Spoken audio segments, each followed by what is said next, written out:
साथियों नमस्कार। मैं डॉक्टर अंसार अपने YouTube channel school of law में आपका हार्दिक अभिनंदन, वंदन एवं स्वागत करता हूं। साथियों, इसमें हम लोग हिंदू मैरिज एक्ट 1955 पढ़ रहे हैं और हिंदू मैरिज एक्ट 1955 के सेक्शन 1 और 2 का अध्ययन हम लोग पीछे कर चुके हैं। आज हमको 2 सेक्शंस और पढ़ने हैं, यानी सेक्शन 3 और सेक्शन 4।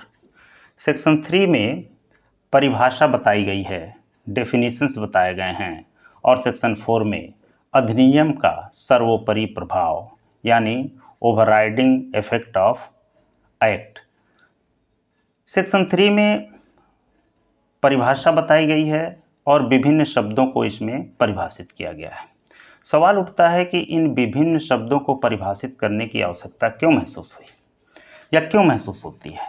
देखिए, कोई भी विषय समझने के लिए हमें उसके शब्दों को समझना पड़ता है। हर विषय की कुछ टेक्निकलिटीज होती हैं, कुछ तकनीकियाँ होती हैं और उसमें कुछ तकनीकी शब्द भी होते हैं। उन तकनीकी शब्दों को बिना समझे हम उस विधि को नहीं समझ सकते।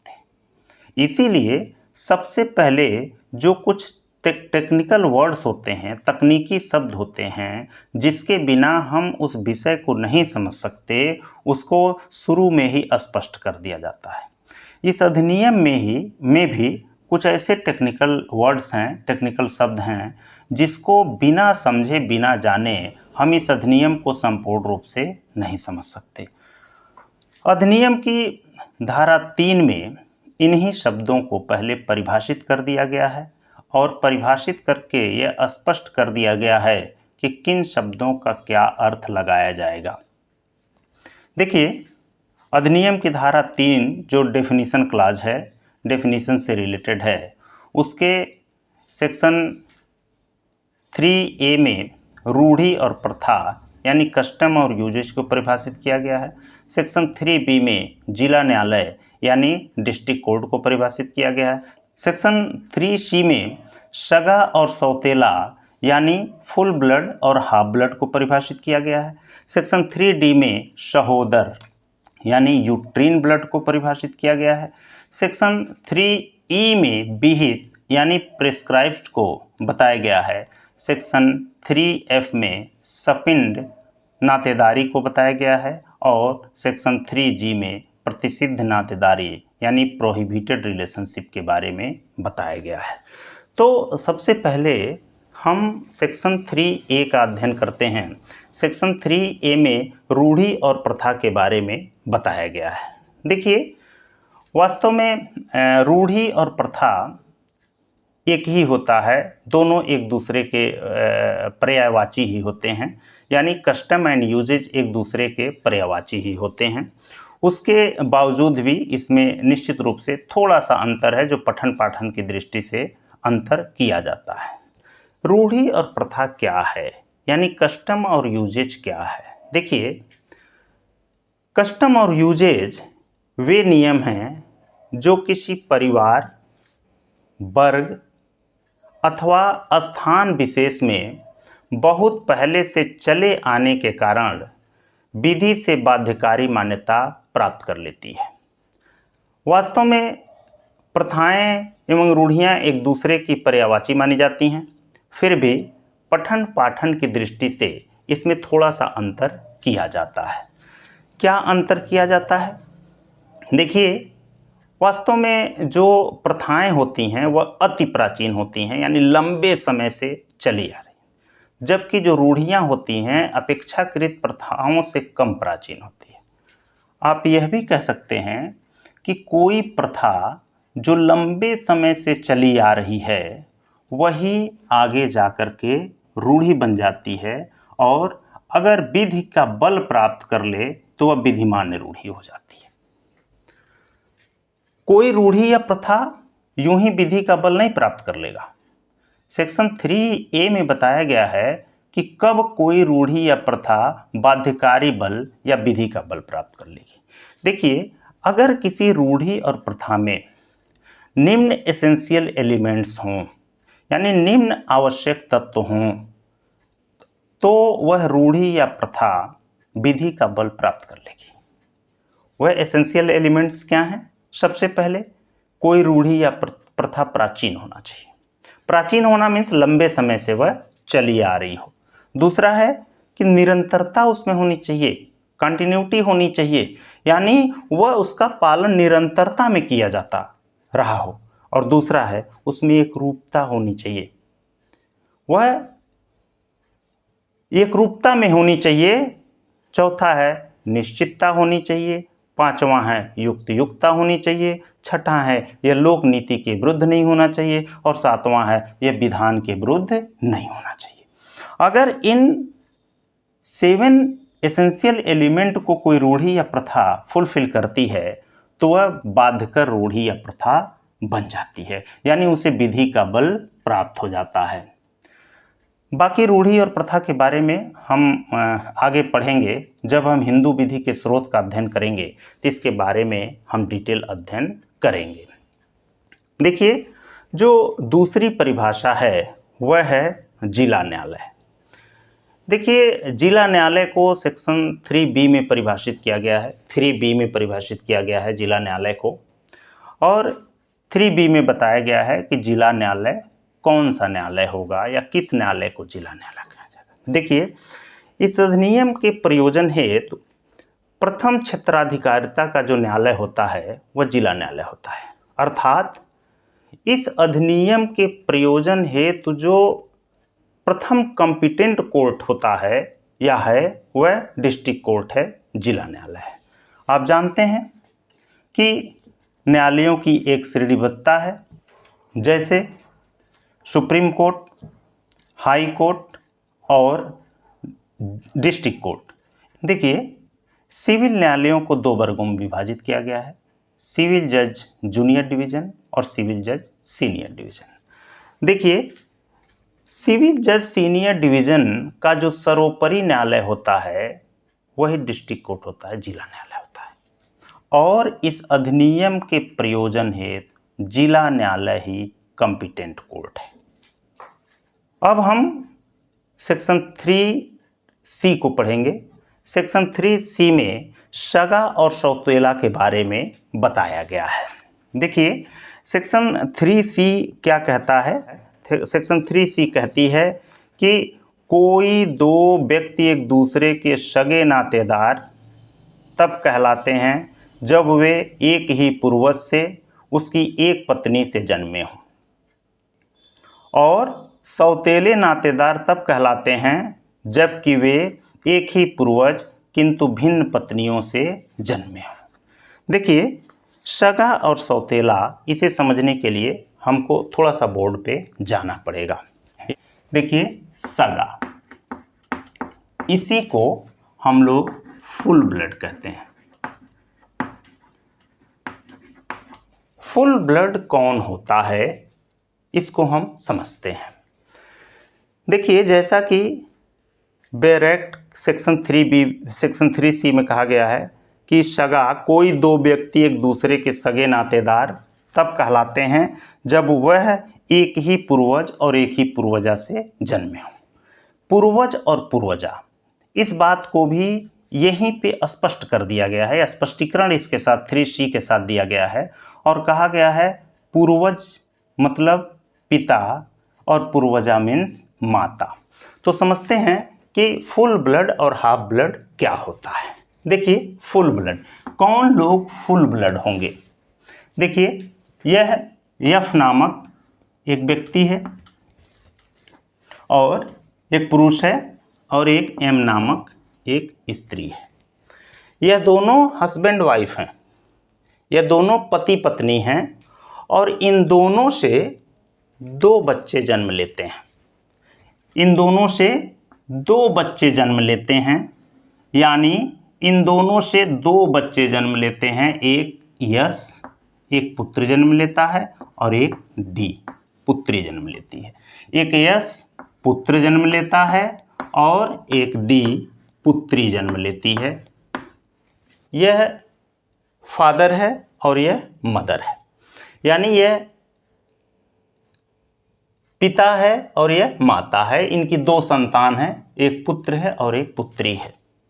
देखिए वह एक ही पूर्वज और पूर्वजा हैं, फादर मदर पुत्र पुत्री। सवाल उठता है कि इन दोनों के बीच में जो संबंध होगा वह क्या होगा। इन दोनों के बीच में जो संबंध होगा वह सगा होगा, यानी फुल ब्लड का होगा, क्योंकि ये एक ही पूर्वज और एक ही पूर्वजा से जन्मे हैं। यहाँ पूर्वज मीन्स पिता और पूर्वजा मीन्स माता। अब आइए सौतेला। सौतेला की क्या परिभाषा दी गई है? कहा गया है कि सौतेले नातेदार दो व्यक्ति तब कहलाते हैं जबकि वे एक ही पूर्वज से किंतु भिन्न पूर्वजा से जन्मे हों। इसको भी यहाँ समझते हैं, सगा हो गया, यह है सौतेला यानी हाफ ब्लड।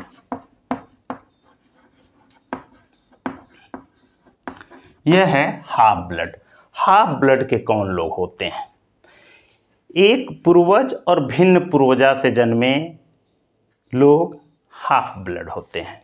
मान लीजिए यह एफ है, यह पूर्वज है और इसकी दो पत्नियां हैं M1 और M2। यह एक पूर्वज है, पिता है, और दो पत्नियां इसकी हैं M1 और M2। इस M1 से एक पुत्री ने जन्म लिया और इस M2 से एक पुत्र ने जन्म लिया, यानी फादर तो एक ही है, लेकिन दोनों के मदर, डी की मदर M1 है और यस की मदर M2 है। सवाल उठता है कि इन दोनों के बीच जो संबंध होगा वह क्या होगा। इन दोनों के बीच जो संबंध होगा वह सौतेला होगा, यानी इन दोनों के बीच संबंध हाफ ब्लड का होगा।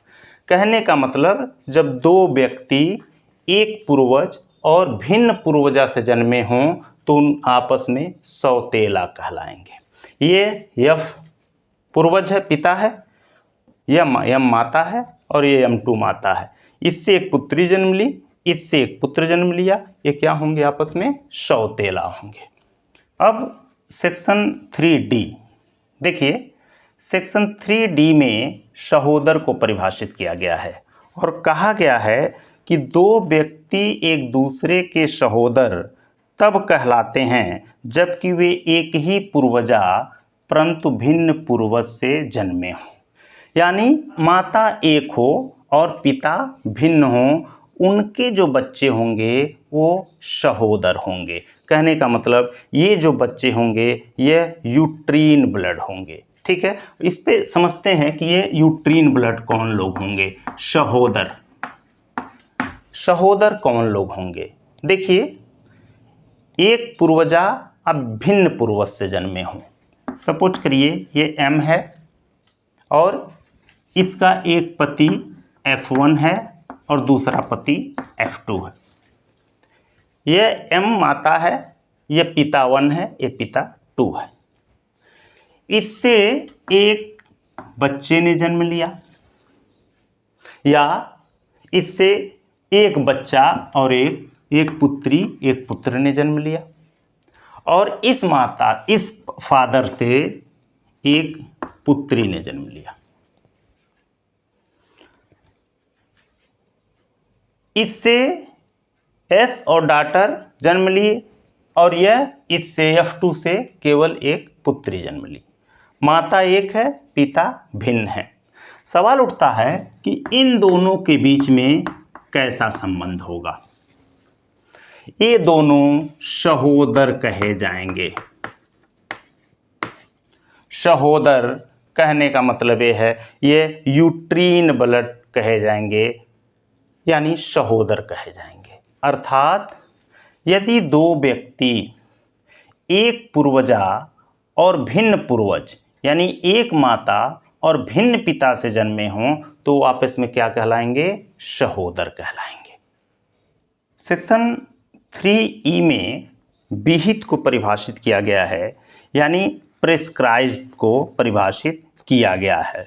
देखिए सेक्शन 3E क्या कहता है? कहता है कि विहित से इस अधिनियम के अधीन बनाए गए नियमों द्वारा विहित अभिप्रेत है। यानी हिंदू विवाह अधिनियम 1955, हिंदू मैरिज एक्ट 1955 के अधीन जो भी नियम बनाए गए हैं वो प्रिस्क्राइब्ड होंगे। अब सेक्शन 3F को हम लोग पढ़ेंगे। 3F में सपिंड नातेदारी के बारे में बताया गया है। देखिए, ये सपिंड नातेदार कौन होते हैं? आप यहाँ देख सकते हैं कि मैंने एक डायग्राम बनाया है और दो डायग्राम है, 1955 के पूर्व और 1955 के बाद। यानी 1955 के पूर्व कौन सपिंड नातेदार थे और 1955 के बाद कौन लोग सपिंड नातेदार हैं। देखिए, सेक्शन 3F कहता है कि माता की उपरवली परंपरा में तीसरी पीढ़ी तक, जिसके अंतर्गत तीसरी पीढ़ी भी है, वह सपिंड नातेदार कहलाएंगे। और पिता की उपरवली परंपरा से पांचवी पीढ़ी तक, जिसमें पांचवी पीढ़ी के लोग भी शामिल हैं, वो सपिंड नातेदार होंगे। आइए इसको हम समझते हैं। इसको दो भागों में बांट के हम पढ़ेंगे, 1955 के पूर्व की स्थिति और 1955 के बाद की स्थिति।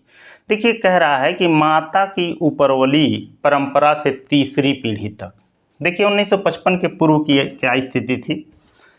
ये कोई व्यक्ति है और यह इसके सारे पूर्वज हैं।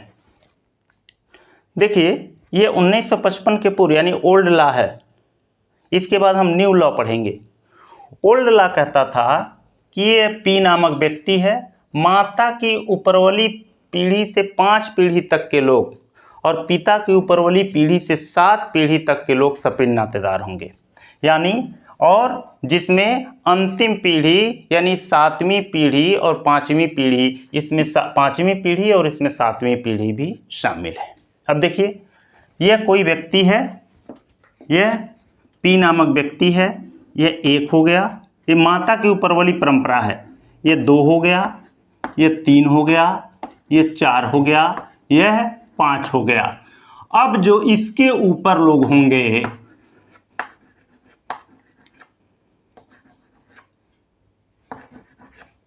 ये सपिंड नातेदार नहीं होंगे। माता की उपरवली पीढ़ी से, जिसमें अंतिम पीढ़ी भी शामिल है, यानी 5वीं पीढ़ी भी शामिल है, 5 पीढ़ी तक के लोग। ओल्ड लॉ में 1 2 3 4 5, ये 5 पीढ़ी तक के लोग माता की उपरवली परंपरा में सपिंड होंगे। इसी तरह पिता की उपरवली परंपरा में 7 पीढ़ी तक के लोग और जिसमें 7वीं पीढ़ी भी है, सपिंड नातेदार थे। यानी ये देखिए, P1 हो गया, 2 3 4 5 6 7, यानी ये सभी लोग क्या थे, सपिंड नातेदार थे। लेकिन वर्तमान में यह नियम बदल गया है। वर्तमान में इस नियम को बदल दिया गया है और अब देखिए, माता की उपरवली पीढ़ी में 3 पीढ़ी तक के लोग और पिता की उपरवली पीढ़ी में 5 पीढ़ी तक के लोग सपिंड नातेदार कहलाएंगे। जैसे ये न्यू लॉ क्या कह रही है, ये पी नामक व्यक्ति है, माता की उपरवली पीढ़ी में 3 पीढ़ी तक के लोग, जिसके अंतर्गत तीसरी पीढ़ी भी शामिल है। यह व्यक्ति स्वयं 1 पीढ़ी हो गया, यह दूसरी पीढ़ी और यह हो गई तीसरी पीढ़ी। यानी यह जो है, यह सपिंड नातेदारी में नहीं आएगा। माता की उपरवली परंपरा में 3 पीढ़ी तक के लोग और पिता की उपरवली परंपरा में 5 पीढ़ी तक के लोग। देखिए, ये 1 हो गया, ये 2 हो गया, ये 3, ये 4, ये 5, यह जो है सपिंड नातेदार नहीं होगा। कहने का मतलब ये है, सपिंड नातेदार की श्रेणी में वह आएगा, वर्तमान में जो नियम है, माता की उपरवली परंपरा से 3 पीढ़ी तक के लोग, जिसमें तीसरी पीढ़ी भी शामिल है, और पिता की उपरवली परंपरा से 5 पीढ़ी तक के लोग, जिसमें 5वीं पीढ़ी भी शामिल है, सपिंड नातेदारी की श्रेणी में आएंगे। देखिए, आप ये पढ़ने के बाद थोड़ा सा आपके दिमाग में ज़रूर आएगा कि ऐसा क्यों किया गया है। देखिए, जो सपिंड नातेदारी का सिद्धांत है वह 2 सिद्धांतों पर आधारित है। और पहला है आहुति का सिद्धांत, यानी जो लोग पिंडदान करते हैं, और दूसरा है एक ही शरीर के कण का सिद्धांत। यानी आहुति का सिद्धांत यह पिंडदान के धार्मिक सिद्धांत से जुड़ा हुआ है, अर्थात जो लोग पिंडदान करते हैं, जो लोग ये सब लोग हैं जो पिंडदान करते हैं, यह पिंडदान के सिद्धांत पर, आहुति के सिद्धांत पर आधारित है, इसलिए ये लोग सपिंड नातेदार होंगे। दूसरा सिद्धांत है एक ही शरीर के कण का सिद्धांत, यानी विज्ञानेश्वर कहते हैं, इसे विज्ञानेश्वर बताते हैं, कहते हैं एक ही शरीर के कण के सिद्धांत पर आधारित है। कहने का मतलब ये है कि सपिंड नातेदारी उन व्यक्तियों के बीच होती है जिनके शरीर में एक ही कण है, यानी वह ब्लड से जुड़े होते हैं। इसे ऐसे भी आप कह सकते हैं कि जिनके शरीर में एक ही रक्त प्रभावित होता है। एक ही शरीर के कण अवजनन द्वारा अंतहीन पीढ़ियों में चल सकते हैं। अतः इसकी सीमा को निर्धारित कर दी गई है। चूंकि एक ही शरीर जो ब्लड है, जो ब्लड के रक्त के कण हैं, वो कई पीढ़ियों तक जा सकते हैं, और अगर ऐसा कर दिया जाएगा तो पता चलेगा कि वैवाहिक संबंध स्थापित ही नहीं हो पाएंगे, विवाह हो ही नहीं पाएगा। इसलिए इसको सीमित कर दिया गया। 1955 के पहले तो माता की तरफ से 5 पीढ़ी और पिता की तरफ से 7 पीढ़ी, लेकिन वर्तमान में जो सेक्शन 3G है हिंदू मैरिज एक्ट 1955 का, वह कहता है कि माता की ओर से तीसरी पीढ़ी, जिसमें तीसरी पीढ़ी भी शामिल है, और पिता की ओर से 5वीं पीढ़ी तक के लोग, जिसमें 5वीं पीढ़ी भी शामिल है, ये सब सपिंड नातेदारी की श्रेणी में आएंगे। कुछ बातें इसके बारे में हम सेक्शन 5 में भी पढ़ेंगे, जब विवाह के आवश्यक तत्व पढ़ेंगे या विवाह की शर्तें पढ़ेंगे तो वहाँ भी हम पढ़ेंगे, और वहाँ यह बताया जाएगा कि किस तरह सपिंड नातेदारी का विवाह जो होता है वह धारा 11 में शून्य होता है। थोड़ा सा इसके बारे में हम सेक्शन 5 के साथ भी पढ़ेंगे।